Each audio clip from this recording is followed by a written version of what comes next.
Diego Carranza, doctor, que trabaja en el área de terapia intensiva, especialista en ese área. ¿Cómo dice que le va, doctor? Buen día, ¿cómo les va a todos ahí en la mesa? Estamos muy jocosos, muy bien, gracias a Dios. ¿Usted? Sí, veo, ¿no? Ver no creo que vea, escuchar, eso sí. De verdad, escucho, es verdad, tenés razón. El doctor lo siente. ¿Qué siente, doctor? Es como un sexto sentido, ¿viste? Que hay cosas que la medicina nunca puede explicar. Bueno, eso sí. Claro. Yo veo gente muerta. Eso es una gran película. ¿Es aceptado eso en la medicina de sentir o usar un sexto sentido a la hora de, no sé, diagnosticar o interpretar un resultado? Amo que venga Belén a hacer preguntas, sí. Por Dios, en serio. Es subjetivo, Belén. Cada médico es un ser humano y como ser humano tiene todo el derecho de creer en lo que quiera creer. Y cosas, y ya que estamos con lo esotérico, ¿no? Y cosas tipo, cosas tipo, viste, che, si lo llamamos a Jesús Carrizo, mejor curar el empacho, la ojeadura. Sí, bueno, si yo soy médico. Diego, si yo te paso a vos el nombre y el documento de una persona, me decís si tiene COVID, claro. Digo, porque hay alguien que lo hace. Sí. ¿Dónde se estudia eso? ¿En serio? ¿En serio? Sí. ¿En serio? Ex candidato a intendente. Sí, lo hace. No. Sí, un ex no. Sí. ¿Tiene poderes, algo tipo, se da de dicen gurú de algo? Dicen que no hay que salir a caminar al paseo heroico del cementerio porque se te pegan las almas perdidas. Ay, ya. Bueno. ¿Quién lo dice? No, esta persona que te estoy diciendo, de Jesús Carrizo, que es un conocido parapsicólogo. Gurú. Está bien, cada uno tiene derecho de creer en lo que quiera creer. O sea, vos no tenés ese poder. No. Pasemos a otra llamada. Se volvió aburrida la entrevista. Ya no tengo más preguntas. No más preguntas, por favor. No. Lamento decepcionarte. No, vos nunca sos una decepción, Diego. ¿Cuándo vas a volver al estudio? Pronto volveremos. Bueno, está bien. Volveremos y seremos miles, ¿no? Como dice. Está bien. No, él ya está sumando uno. Claro. Próximamente tendremos uno más. No sé si miles, pobre. Claro. Déjala descansar un poco. Haciendo campaña. Bien, Diego, básicamente consultarte y preguntarte por la situación que se está dando en estos días, teniendo en cuenta que, bueno, se están dando mayores casos. Obviamente se tiene que ver con que se ha decidido hacer más testeos, pero esto tiene que ver con que ha habido alguna información de que hay posibles casos en algunos lugares. ¿Cómo se vive esta situación desde el área tuya? Mira, Adrián, era lo que veníamos hablando ya desde que empezó todo esto y que lo hablamos todas las semanas. Conforme va pasando el tiempo, esto va a ir aumentando naturalmente, van a aparecer más cantidad de casos. Creo que la decisión de la municipalidad de salir a testear en determinados barrios, teniendo en cuenta la epidemiología por los casos, me parece que fue lo más acertado que se podía hacer. De la misma forma que pasó a nivel nacional, cuando uno sale a buscar todo esto, obviamente espera encontrar más y por ende los números se van a disparar exponencialmente. Claro. Sería ilógico creer que vos vas a salir a buscar esto y no vas a encontrar nada. Si salís a buscar y no encontrás, entonces está mal donde saliste a buscar. Si vos hiciste bien las cosas, vas a encontrar a estos pacientes porque de hecho esa es la idea. Claro. Desde el punto de vista de lo que es el sistema de salud, tuvo algún grado de resentimiento durante esta última semana. Yo creo que es un ritmo que se acelera un poco en lo que es la cantidad de internaciones y demás, pero también tiene que ver con la cuestión estacional, donde no tenés solamente los pacientes por COVID, sino tenés otras patologías respiratorias que no tienen nada que ver, que es fundamentalmente lo que se pretendía hacer desde el inicio, que es tratar de descomprimir el sistema, sobre todo en esta época. Siempre, históricamente, en los meses de junio, julio y casi te diría mediados de agosto, son meses complicados para la medicina, sobre todo para la pediatría, pero también para el área de adultos, porque aumenta mucho la cantidad de enfermedades respiratorias, y las enfermedades respiratorias, a diferencia de, por ejemplo, las enfermedades cardiovasculares o las enfermedades de tipo quirúrgicas, por ahí demandan mucho de lo que es el soporte en determinadas áreas como la terapia intensiva. Entonces, eso ya de por sí en estas épocas colapsa un poco el sistema. Si ahora le sumas esto, es claro. doble problema. por ahí sí, lo bueno es que, entre comillas, uno se mantiene dentro de las estadísticas. Si vos sacás más o menos en casos, en la provincia tenés alrededor de 197, 198, ¿no? Y no recuerdo mal. Sí. Y tenés 2 personas fallecidas, eso te habla de más o menos de una mortalidad del 1%, que es lo descripto. Claro. Entonces, si bien vos ves que para esas 2 familias es una noticia horrible y es quizás la peor noticia que alguien pueda llegar a recibir, estadísticamente la significancia es que la provincia se mantiene dentro de lo esperado. Si vos tenés 1000 vas a tener 20 y así sucesivamente. Me parece que eso es lo más importante. Siempre uno tiene que observar la cantidad de casos llevado de la mano con la cantidad de pacientes internados y digamos la calidad de estos pacientes. Si vos vas cumplimentando eso de que la mayoría son enfermos leves, que no requieren una internación en una terapia intensiva y que no lo lleva a la muerte, tenés dentro de toda la cosa controlada. Se te empieza a descontrolar cuando vos tenés un número de muertos mayor al esperado, una cantidad de ocupación de camas mayor al esperado, ¿entendés? Sí, claro. O sea, no es tanto entonces la cantidad, sino la gravedad, por decirlo. Claro, uno tiene que verlo más por ese lado, más por el lado de la calidad, digamos, del enfermo. Como te digo, en definitiva, si vos salís a buscar algo, lo vas a encontrar, claro, y es el objetivo, digamos. Si no exactamente. estás haciendo mal las cosas. Si yo te digo, mira, en este barrio, por ejemplo, en lo que pasó en Estándar está la mayoría de los pacientes que se contagiaron estaban en Estándar o son de Estándar. Entonces, yo voy a testear ahí y no encuentro a nadie. Y la verdad que o no me funcionan los reactivos, o estoy eligiendo mal las personas, Claro. o determiné mal los contactos estrechos, o algo hice mal para que no me dé. Si voy y encuentro que no te digo que todos, pero que la mayoría me dan positivo, o que tienen algún tipo de contacto me dan positivo, entonces significa que elegí bien la población, la determiné bien, y puedo seguir adelante con eso. Si no, tengo que replantearme todo, volver para atrás, decir, bueno, a ver, qué es lo que estoy haciendo mal. Diego, sé que vos no estás específicamente en el comité y tal vez esto, no sé si es una pregunta que podría hacerte, vos decime, pero vos entendés bastante más, estás al tanto de las estadísticas y mi pregunta va a lo siguiente: ¿hasta qué punto, de acuerdo a los estudios que se estén realizando, se consideraría volver alguna fase hacia atrás? Digo por qué, porque se tomó esta semana, estamos culminando la misma. En Comodoro se sabía que esta semana iba a ser de evaluación. Ya lo sabíamos de la semana pasada para determinar justamente este cambio o no de fase o alguna restricción para de alguna manera facilitar el trabajo de ustedes y amorigerar la cantidad de contagios.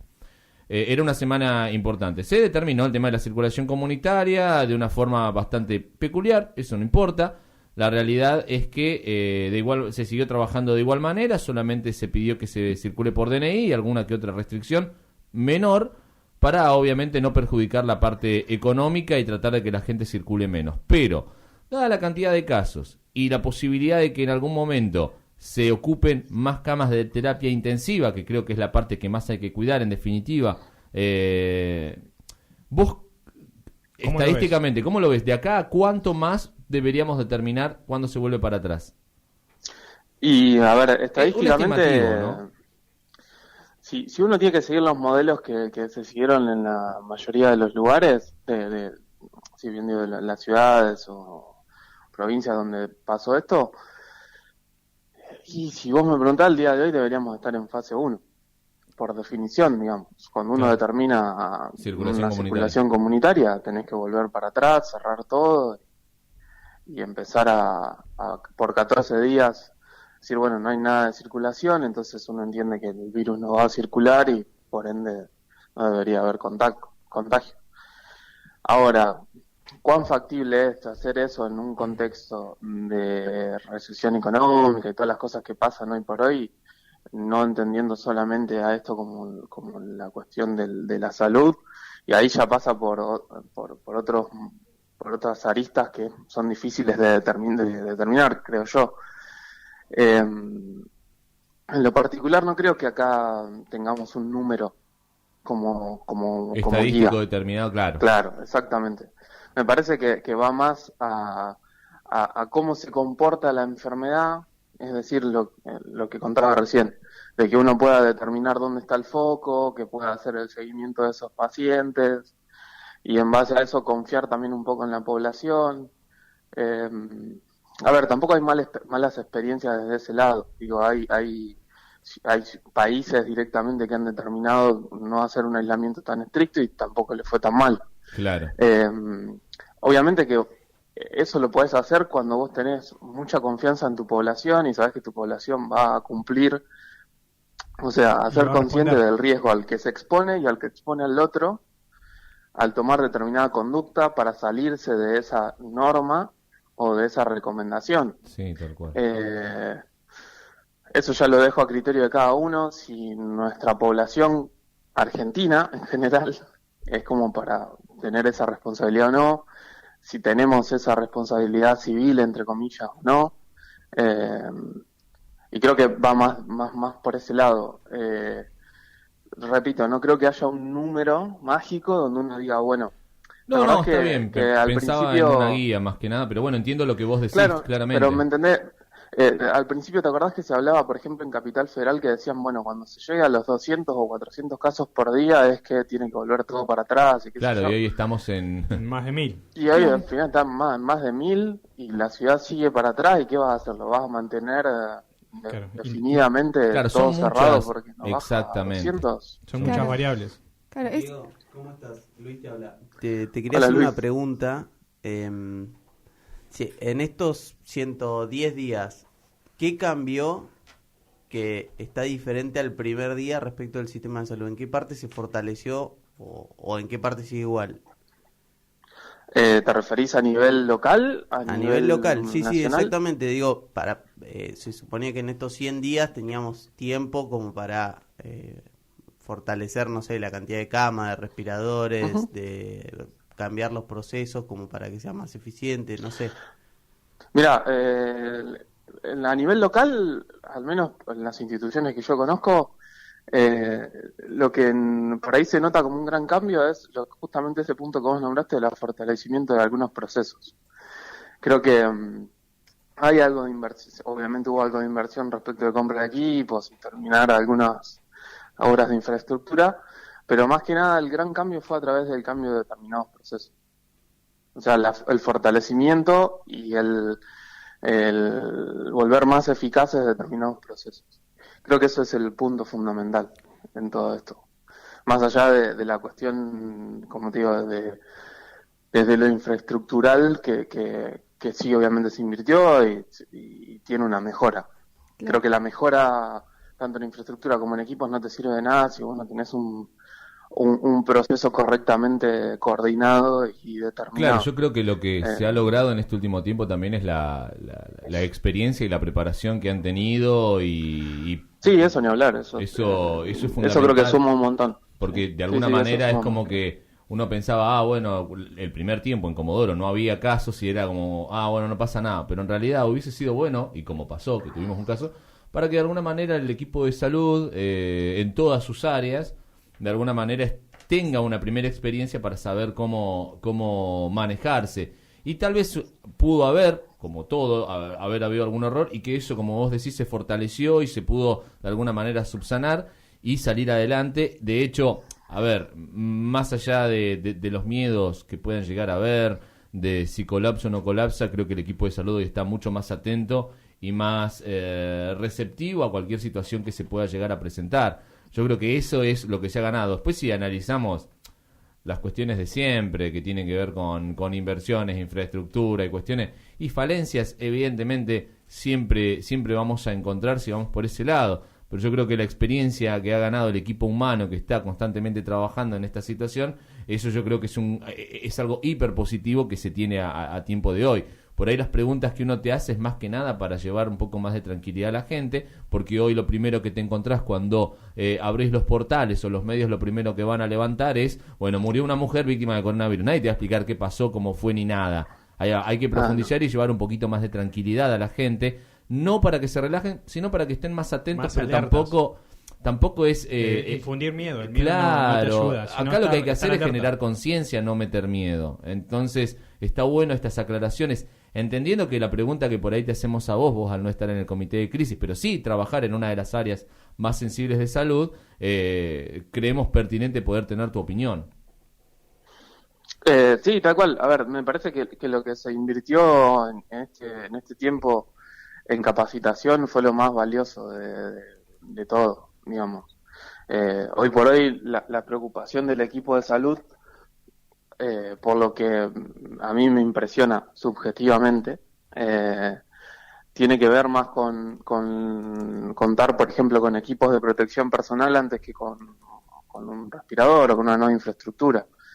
Me parece que las prioridades, o sea, nos dimos cuenta cuáles eran las prioridades. Al principio uno buscaba tener un mejor respirador, un mejor equipamiento, digamos, una mejor condición edilicia para poder atender al paciente. Se logró eso, pero cuando empezás a tener esta curva de aprendizaje respecto de la atención de los pacientes, te das cuenta que eso por ahí hace alguna diferencia, importa y tiene algún impacto en el desarrollo de la enfermedad, pero lo fundamental es tener un buen equipo de protección personal para que la enfermedad, digamos, para no estar expuestos de manera innecesaria, y eso también te garantiza una mejor atención al paciente, la capacitación para poder entender mejor cómo funciona la enfermedad, ¿me entendés? Creo que nos dimos cuenta, la salud en general, que eso era lo que hacía la diferencia y no tanto la cuestión edilicia o infraestructural. Los casos, a ver, van a seguir sucediendo, van a seguir apareciendo en la ciudad, van a ir aumentando, como siempre lo digo.